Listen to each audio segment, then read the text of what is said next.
Welcome to IBPS CWE Preliminary Examinations Candidate Instruction video. This video will guide you through the important instructions for IBPS CWE Preliminary Examinations. In this video, we will look at the guidelines and tasks to be performed a day prior to the examination, on the day of the examination, and after the examination. This is Nisha. She is a candidate for the upcoming examination. Let us follow Nisha on her journey through the examination process and observe the situations she encounters. Hi, I am Nisha. I have registered for the IBPS examination and have received the call letter. First, let me check the examination date, shift, and the time of reporting. Also, let me confirm the examination venue, roll number, and the examination start time. Now, I will download the call letter as received in my email and take a printout. Call letter downloaded and printed. Most importantly, I shall check the name in the call letter with my ID proof. In case of any mismatch in my name, I will not be able to appear for this test, as I must produce an ID containing the same name as it appears on the call letter. Great! There is no mismatch in my name. As the examination day approaches, Nisha arranges all the documents in advance and finds out the direction to the examination venue. First, I will quickly go through the document checklist as mentioned in my call letter. Then, I will ensure to carry only the mentioned ID proofs for the examination. That reminds me, I should not carry my ration card as it is not included in the list of documents and will not be accepted as a valid ID proof. Also, I will inform my friend that she will have to produce an original Gazette notification or a marriage certificate or an affidavit as she is married and has changed her name and surname post-marriage. These documents would be required for name and surname change verification. Now, I will prepare my bag with the documents and pencil, eraser and a ballpoint pen. I shall remember to not carry mobile phone, laptop, pagers, calculators, Bluetooth device, textbook, notebook, etc. I also understand that personal belongings are not allowed inside the examination hall. Hence, I shall carry only those documents that are required. Now that I am prepared with the documents, the next thing is to ensure the following: directions to the venue, distance and mode of transport, time it takes to reach the venue. It is important that I visit the venue a day prior to the examination to familiarize myself with the location. On the day of the examination, Nisha reaches the venue before time to avoid any delays. Let us see how she goes through the verification checks and reaches the lab with the provided information. Hello, I am a volunteer for this examination. Can I check your valid original ID proof and the call letter? Sure, here it is. Okay, your photograph matches. Your name on call letter is same as your name mentioned on the original ID proof. It's good to go. Kindly proceed towards the notice board where roll number range wise lab details are displayed. Thank you. For below scenario, candidates will not be allowed to appear for the exam.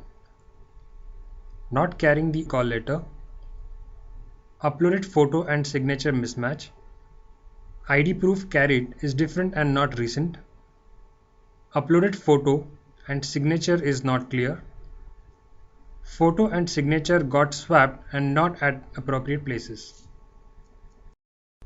As Nisha's documents are appropriate and correctly validated, she is guided by the volunteer to check the seating plan board which displays floor number, room wise, lab wise number and the range of roll numbers along with the system number. Example C001. Directions or arrows to reach the lab as displayed on the notice board. Follow the directions to reach the lab.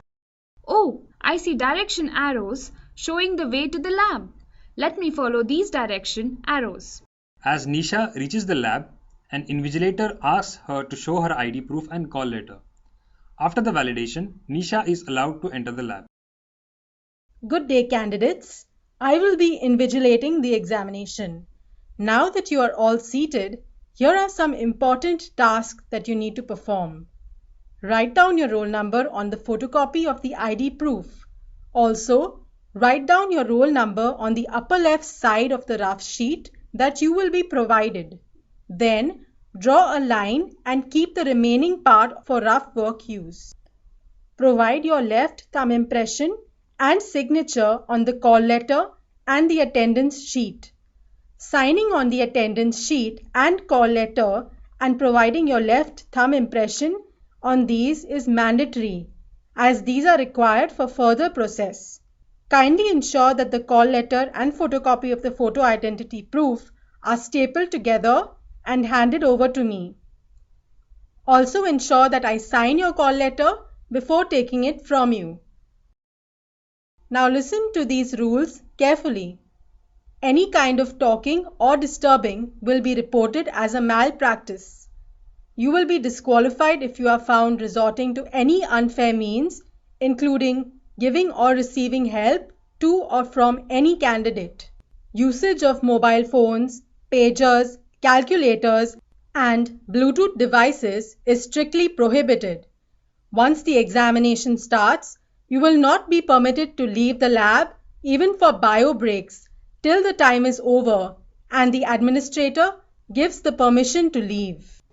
An addition of 20 minutes for every hour of the examination will be provided only to registered candidates with locomotor disability, intellectual disability, cerebral palsy, where dominant, that is writing extremity, is affected to the extent of slowing function, a minimum of 40% impairment, or visual impairment. The eligible PWD candidates need not provide a medical certificate during the examination for receiving compensatory time. Now, let us look at the steps that the candidates need to perform to start their examination. First, you need to log in to your assigned system. Pay careful attention to these instructions to log in to your system screen and start the examination. Provide the password in the login screen where the user ID will be pre-populated. Mention your password by clicking on the keyboard icon to use the virtual keyboard. Then click Sign In. Your screen will display the profile information, including photograph as submitted by you during the time of filling the examination form. Then click I confirm to confirm the details and begin the examination. The default language for viewing the instructions will be English. You can change the default language from the provided drop-down list. After carefully reading the instructions, select the checkbox and click the I am ready to begin link. Now you can start submitting the answers using the mouse cursor. Your screen will display your photograph along with a profile link using which you can change the language of the questions. As you begin, a timer indicating the time left for the examination will be displayed on the screen. Note that if the timer stops due to any disruption, you will not lose any time during the examination. You can also change the language for viewing the questions from the given drop-down option. If you wish to view the instructions at any time during the examination, click the instructions link on the top right corner of your screen. The status for each question will be displayed on the right-hand panel. The same information for all questions can be viewed from the group or section name icon. Description for each question number will be displayed in the defined color as per the following: green, answered questions; red, unanswered questions; gray, questions not visited or viewed; violet with mark; questions marked for review along with the answer to be considered for evaluation. Violet without mark, questions marked for review. You can also click on the down arrow to navigate to the bottom and the up arrow to navigate to the top of the question area without scrolling. Now, to submit the answer, select any of the following tabs. Mark for review and next. To mark the answer to return to it later and move on to the next question. In case of questions marked for review, modifications can be done if required, or at the time of submission, the answer available will be treated as the final answer. Clear response. To clear the answer options for that question only. Save and next. To save your answer for evaluation and move to the next question. After the examination time is over, all the answers will be auto-submitted. The candidate will have to submit the rough sheet or sheets to the invigilator before leaving the lab. Kindly note that the top portion of the rough sheet, where roll number and password were written, is torn off and retained with the candidate. After the examination is complete, the candidate should ensure to carry back all the personal belongings before leaving the examination venue. I have now completed my examination. I hope my experience as a candidate was helpful in guiding you with instructions for the examination. All the best.